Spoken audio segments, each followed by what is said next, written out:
Good evening, everybody. Welcome back. This is yet another video in the standard quiz review series from Mr. Steele for Algebra 2 at Franklin High School in terms 3 and 4. And today, or in this video, we're going to cover the second standard on standard quiz, graphing parabolas, or graphing a quadratic equation. So now before we do this, there are a couple key ideas that we need to kind of have in the back of our head that help us go through this if we don't want to just pick x values, plug them in, and find the y value. That way always works. Like, you can always plot a graph of a function that way just by picking x's and finding y's. It's just like for parabolas and quadratics in general, like we have some nice tools that help us make graphing easy. So the first of those tools is the vertex. That's going to be either the maximum or the minimum point of the parabola, so the highest or the lowest point. Heck, parabola is kind of a key idea too, the shape, that U-shape that parabolas take.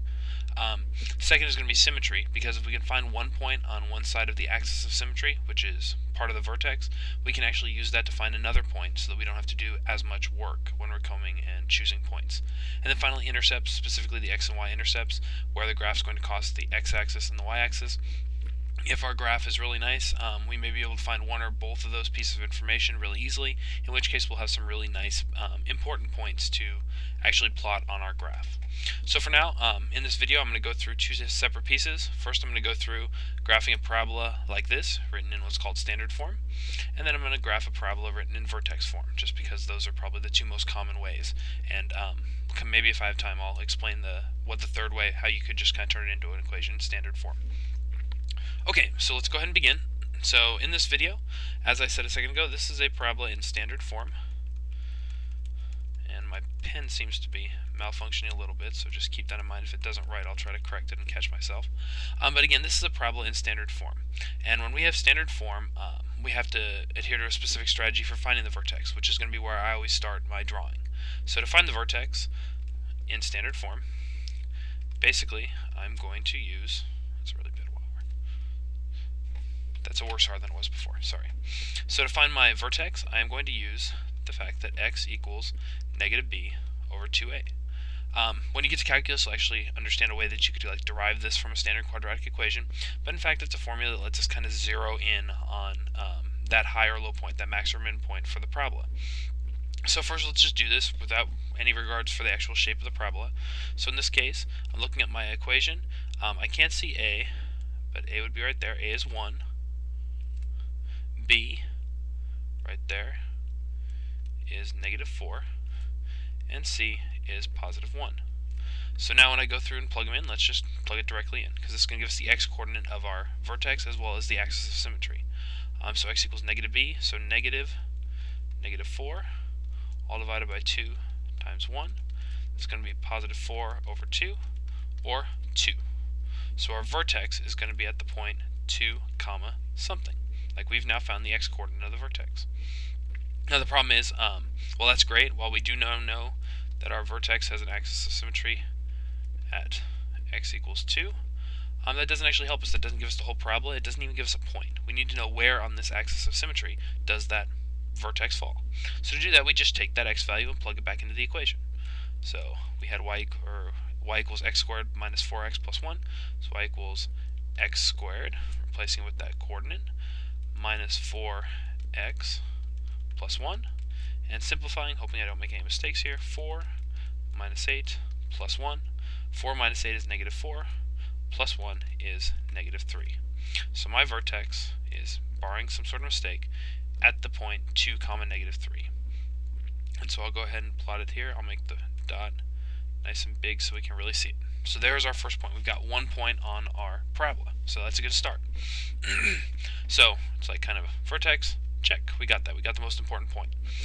Next, for the rest, can't really use symmetry or intercepts until we start looking at this. So let's start with a really easy one. So the Y-intercept. In any form, but in particular in standard form, the Y-intercept's easy. It's always going to be some kind of point, 0 comma a number. So basically, if I just plug in 0 into this equation, it will tell me what the Y-intercept is and where we can get a point over on here. So looking at it, y equals 0 squared is 0, minus 4 times 0 is still 0, plus 1. Our y-intercept is, oops, not y, is 1. So we have another point here at 0 comma 1. So once again, I'll plot a nice thick dot. And so now we have 2 points on our parabola. But in fact, with that intercept out of the way, the y-intercept, only one of the kinds of intercept. We actually have some stuff that can work here because we have symmetry. Every point on the left side of the axis of symmetry has to also be on the right. So from that axis of symmetry, if we've got 2 over here, we've got to also have a point right here as well. And so now we have, hey, we've got 3 points for our parabola, and you can kind of see that although it's not official yet, we don't have 5 points, we can kind of see that U shape starting to come out. So okay, we've got that good. Other options for now, now that we've kind of found the vertex, found the y-intercept, and used symmetry to get another point, is we could look and try to find the zeros, but zeros aren't going to come out pretty for us to graph. Like, we won't have a nice little point on one of these grid lines unless the thing factors. And I can already tell right here, with a quick check of like the diamond in my head, that no, in fact, there are no numbers that multiply to 1 and add up to -4, at least not whole numbers or nice numbers for us to work with. So instead, to do this last part, I'm just going to make a table. But again, I'm going to exploit symmetry, so I don't have to do a whole lot in my table. I just wanted to find one number and then exploit symmetry. So first, let's pick an x value. The way we're going to choose that x value is, well, I'll write it down so that you have it. We're going to choose x by picking one that's really close to the vertex. The reason being that if it's really close to the vertex, it's probably going to be something pretty manageable, because we know it's got to end up on this little curve. So an x value really close to the vertex. Well, I see that we use 2 here. Why not use x equals 3? Because 3 is really close to the vertex. It's going to be somewhere over here. And of course, 3 is a nice whole number, and we haven't found any points yet for x equals 3. So for my table, I'm going to use x equals 3, and then I'm just going to substitute it in, just like I did right here. I'm just going to see, well, what happens when x equals 3? So in my equation, we'll have y equals 3 squared minus 4 times 3 plus 1. It's going to be 9 minus 12 plus 1. This will be -3 plus 1 is -2. So we also will have a point at 3 comma -2. Again, how did I choose that 3? Well, I just picked one that was close to the vertex that we didn't already know, because I'm trying to find 5 points, and then I plugged it into the equation to figure out where the y value was. So 3, -2, there is point number 4. And hey, if we've got a point on the right side of the axis of symmetry, we've got a point on the left side. So let's just go ahead and plot another point 1 away, just like this. And there it is. There is our parabola. Now this isn't perfect, and obviously I could extend it more. I could actually pick some more points up here. But for now, this is all we're looking for, especially on just a standard quiz. Looking for, can you get the correct shape? And there is my parabola. There is the quadratic equation graphed. Y equals x squared minus 4x plus 1. Used, by recognizing it was in standard form, we used x equals -b over 2a, plugged it in, we found an intercept and used symmetry to get another point, and then we made a table to find one little point that we didn't have yet. And so there we go. There is our parabola, and you might notice that, of course, this parabola is not a straight line. Because remember, bad things happen when you think that this is a straight line. So just keep that in mind, huh? Yeah, warning. Okay, so that was standard form. Now let's take a look at vertex form. Okay, so as I said, we're going to look now at vertex form, another form that we can graph a parabola from. Before I do that, I should mention one more thing up here. It might not have been clear because I didn't mention it, why we should have expected this parabola to be up like that, just like a U. Well, the reason was that by looking at our a value right here, the fact that a was +1, we knew it was going to turn out to be a happy parabola. Because, of course, if someone's positive, they tend to be happy. And that's all we were really doing. So that was one element that we could have used to kind of anticipate what our graph was going to look like. And that's particularly key here because even though we can't do the same analysis right away, we can't see a, b, and c because this is not written in standard form. This is written in vertex form. We can still kind of anticipate our shape just a little bit, even in vertex form, by looking at the front of the equation. So right here, in front of this term that would have the x squared in it, if we multiplied it out, we have a negative sign in here. That means it's going to be a sad parabola, so it's going to be upside down. So that little negative value, that's a really terrible negative sign, or equal sign. So that little negative in front means it's going to be a sad parabola. So at the end, our answer should be something like that. Up and down, or like with the top up. So here we go. So let's go through and find this. The nice thing about vertex form is that most important point, that high or low point, the max or min, the vertex comes for free. Like we can see it just from looking in the equation. We first look on the inside and say, okay, what makes this equal to 0? And the answer is, well, if we plug in -1, we'll have 0 squared. So our vertex is going to be at -1 by figuring out what makes the parentheses 0 there. And then the y-coordinate will just be out here. Because if we plug in -1, that's going to make this guy equal to 0. And then plus 2 is just 2. So in fact, our vertex, rather than needing a whole -b over 2a and all sorts of complicated stuff, we can actually get our vertex right there, right off the bat. And so just like last time, I will plot my point. There we go. I could also, of course, plot my axis of symmetry, because we knew that as soon as we knew that x-coordinate. My pen is really starting to not cooperate. Okay, so we've got a vertex and an axis of symmetry. What's next? Well, let's do the same thing. Just like last time, we started with the vertex, then we went for an intercept and used symmetry to get a second point. So let's do a y-intercept again. That's always nice. Y-intercept. The way we're going to do that is we're once again going to just plug in x equals 0. We're just going to see what happens. Where is x? Where is the value of the parabola when x equals 0? So in this case, we've got negative sign in front. Can't forget that. 0 plus 1 squared plus 2. And now simplifying this, we have to be careful. Order of operations says parentheses, then exponent. So the parentheses become 1. 1 squared is 1.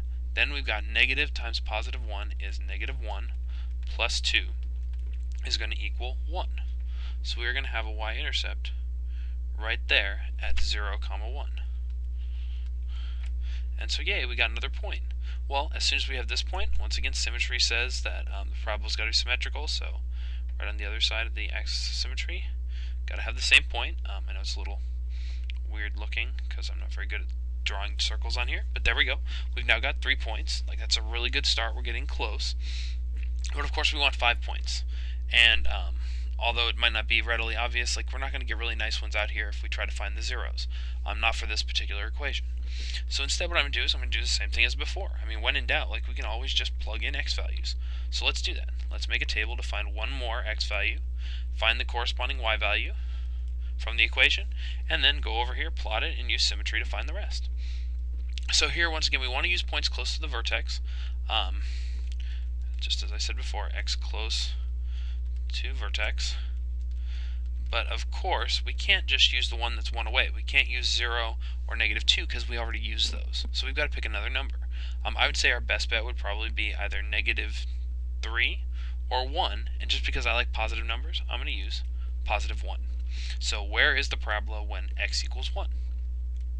Well, I'll start with the equation. It's negative quantity x, which is now 1, plus 1, because we chose to use x, equals 1, squared plus 2. We've got 2 squared, so 1 plus 1 is 2, squared is 4, so -4 plus 2 is -2. So we have another point at 1, -2 that we found just by picking one close to what we had. Positive 1, -2. There is our 4th point, so almost to a nice full, robust 5 points. And of course, to find the other one, we were 2 away from the axis of symmetry. We'll go 2 away and plot yet another point. And so there is our sad parabola, just like we expected. We expected it to be down, have maximum instead. And here we go. Let's see if I can draw this well.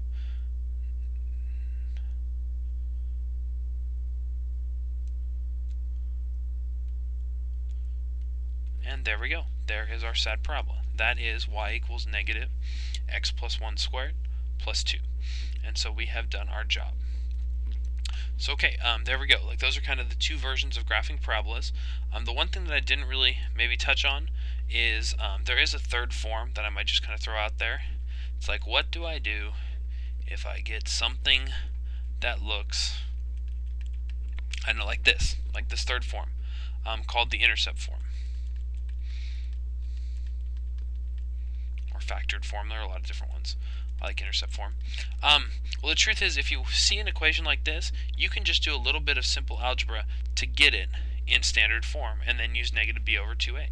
Like, this is actually just a really convenient form for finding zeros. In particular, what I would tell you to do is just multiply it out. Like, just go ahead and multiply out the binomials. There's plenty of videos here that actually talk about that. So we'll have x squared. So again, it's just another version of y. We'll have x times -2, -2x, plus 4x minus 8, and y equals x squared plus 2x minus 8. From here we can do x equals negative b over 2a, and we can do everything else just like we did before in the first example. So intercept form doesn't have to be anything fancy. You just put it in a form that you know, standard form, and then do everything else the same. Okay, so just to kind of reiterate what we did here, we were covering standard number 2. We talked about some of the key ideas about parabolas and quadratic equations, particularly the vertex, the maximum endpoint, the symmetry that it has about the axis of symmetry, and ways, and the intercepts themselves, some nice points to find for the parabola. And then of course we went through the calculations and graphing of this quadratic. First we found the vertex, which for standard form came down to x equals negative b over 2a. When it was in vertex form, it came down to just looking at it and figuring out what two pieces to use in our vertex based on the pieces that were there. And then from there we found the y-intercept. In both cases we just plugged in x equals 0 and were able to find the point. And then finally, to finish it off, if we couldn't factor the equation or we didn't want to solve it, we could just pick an x value that was close to our vertex, plug it into the equation to find a corresponding y, and then plot those points along one from what we got in the table and one from symmetry in order to get 5 points to really give us a descriptive picture of our parabola. So in the first one, a was positive. It was a positive, happy parabola, so it was up. And the second one was a sad parabola, so it faced down. And so there we go. That should be a pretty thorough coverage of standard number 2. I hope this video has been informative to you and helpful, and that you definitely won't graph any lines on this question on standard quiz, because bad things could happen. So anyway, this is Mr. Steele. Boy, I'm terrible signing my name, aren't I, when I'm talking at the same time. It's Mr. Steele, signing off. Have a good night.